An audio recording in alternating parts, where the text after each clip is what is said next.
Kampasi ya Dodoma ilianza mwaka 2021 ikiwa ina wanafunzi 51 tu wa masters, lakini leo tunashuhudia mwaka huu tunaenda kumaliza na wanafunzi around 1500 kutoka katika kampasi ya Dodoma ambao wanaenda kufanikisha masomo yao au kuhitimisha masomo yao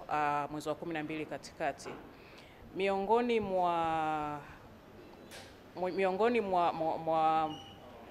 kutainiwa kwao ni pamoja na kufanya tafiti baada ya kumaliza masomo ya darasani, ambako leo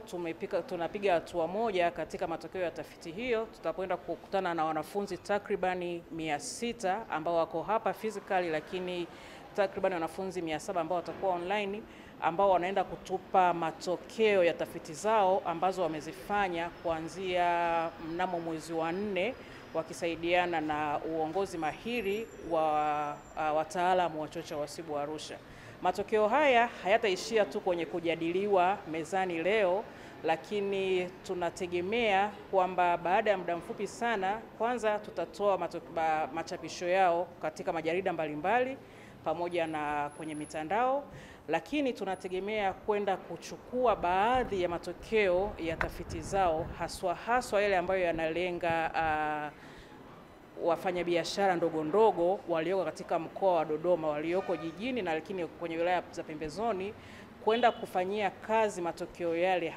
haswa upande wa changamoto zinazowakabili. Kwa hiyo tutachukua wataalamu tulionao kutoka katika chuo kwenda kwa zile SMEs zilizotembelewa, zilizokusanyiwa taarifa na zilizoibuliwa changamoto zao, katika kwenda kujaribu kuwasaidia kutatua hizo changamoto, kwa maana ya kwamba ya kuwapa elimu haswa ya utunzaji wa fedha, lakini namna gani ya kutunza na kulinda biashara zao. Yote hii ikiwa ni katika kujaribu kuinua wafanyabiashara ndogo ndogo katika vipato vyao binafsi, lakini mchango wao pia katika kuendeleza taifa kwa ujumla.